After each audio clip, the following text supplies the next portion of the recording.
முக்கியமான விஷயம் கேட்டீங்கன்னா மேடம், அதாவது நம்ம லொகேஷன்ல இருந்து இந்த நீங்க திரும்பி பார்க்கும்போது தெரியும், ஒரு 200 மீட்டர்ல இந்திரா ப்ராஜெக்ட் சொல்லுவாங்க. இந்திரா டவுன்ஷிப் ஆல்ரெடி ஒரு 7 இயர்ஸ் முன்னாடி அங்கே வந்து லே அவுட்டாக பிரிச்சு அதுக்கப்புறம் கன்ஸ்ட்ரக்ஷனாக போட்டு இப்போ கிட்டத்தட்ட ஒரு 120 வீடுங்க ஆல்ரெடி உள்ளார குடியிருக்காங்க. அந்த 120 வீடுங்க எல்லாமே இன்னைக்கு ஒரு மினிமம் 50,000 1 lakh சேலரி வாங்குறாங்க, எல்லாருமே குடியிருக்காங்க. ஸோ என்னன்னு கேட்டிங்கன்னா, இந்த சரௌண்டிங் சுற்றி அவ்வளோ எம்ப்ளாய்மெண்ட் ஆப்பர்ச்சுனிட்டி ஆல்ரெடி இருக்குது. நீங்கள் ஒரு கடனை எடுத்தாலே கிட்டத்தட்ட 5 lakhs மெம்பர்ஸ்க்கு மேலே ஆல்ரெடி ஒர்க் பண்ணிட்டு இருக்காங்க. அதனால தான் இங்கே ஒரு டவுன்ஷிப் மாதிரி உருவாக்கியிருக்காங்க.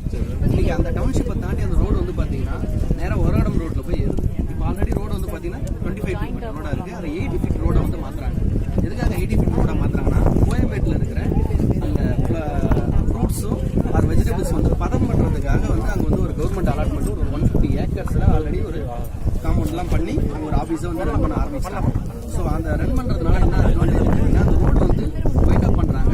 டிரான்ஸ்போர்ட் வந்து 80 feet ரோடாக வைண்ட் அப் பண்ணுறாங்க. நீங்கள் போகும்போது அந்த எல்லோ கல் கண்டிப்பாக பார்க்கலாம். இப்போ ரோடு வந்து பெரிய ரோடாக வரக்கூடிய ரோட்டில் நமக்கு வந்து லேஅவுட் ஆன் ரோட்டில் அமைச்சிருக்கு, பெரிய அட்வான்டேஜ். ஸோ இதை தாண்டி இங்கேருந்து நீங்கள் பார்க்குறது ஒரு 4 minutes ட்ராவல் டைமில் ஹிரானந்த் பில்டிங் தெரியும் உங்களுக்கு. நீங்கள் அங்கே க்ரோஸ் கணக்கில் வந்து போயிட்டு இருக்கு யூனிட்டோட ப்ரைஸ். ஆக்சுவலி இந்த சைடு ஈஸ்ட் பக்கம் எடுத்துட்டீங்கன்னா வண்டலூர் கிளாம்பாக்கம் பஸ் ஸ்டாண்டை பேஸ் பண்ணி இன்னைக்கு ஒரு 15 கிலோமீட்டர் ரேடியஸ் வரைக்கும் ஒரு பெரிய க்ரோத் வந்து கேரண்டி ரிட்டர்ன் இருக்கு. ஏன்னா வண்டலூர் பஸ் ஸ்டாண்டை சுற்றி இன்னைக்கு ரேடியஸ் ஒரு குறைஞ்சபட்சம் ஒரு 5 to 7 கிலோமீட்டர் ரேடியஸ் 2,500 3,000 சதுர ரேட்டு நம்ம கண்டிப்பாக பர்ச்சேஸ் பண்ண முடியாது.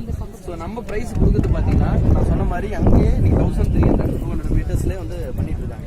நம்ம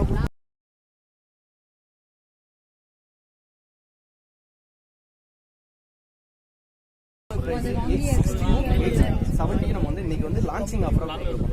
லான்ச்சிங் அப்புறம் கண்டிப்பாக இதோட பிரைஸ் வந்து இன்க்ரீஸ் ஆகும். ஸோ இப்போ ஓப்பனிங் பிரைஸ்ன்றது லேஅவுட்டுக்குள்ளாரே பார்த்தீங்கன்னா 30 அடி ரோடு, பார்க்குக்காக 12,506 சதுரடி இடம் விட்டுருக்கோம். உள்ளார 23 அடி ரோடு, இது எல்லாமே போட்டு ஃபென்சிங் போட்டு நம்ம வந்து 5 years மெயின்டெனன்ஸும் வந்து பண்ணி கொடுக்குறோம். சொத்தை பொறுத்த வரைக்கும் லீகல் பொறுத்த வரைக்கும் கிட்டத்தட்ட ஒரு 45 years வந்து பேப்பர்ஸ் வந்து கிளியராக இருக்குது. ஸோ எந்த விஷயமானாலும் நாங்கள் முன்னெடுத்து உங்களுக்கு வந்து சப்போர்ட் பண்ணி கொடுப்போம். நல்ல சொத்து, நாங்கள் ரொம்ப சென்டிமெண்ட்டானாங்க, நிறைய உங்களுக்கு சொத்துக்களை அமையணும் சொல்லி வேண்டிக்கிறோம். நன்றி.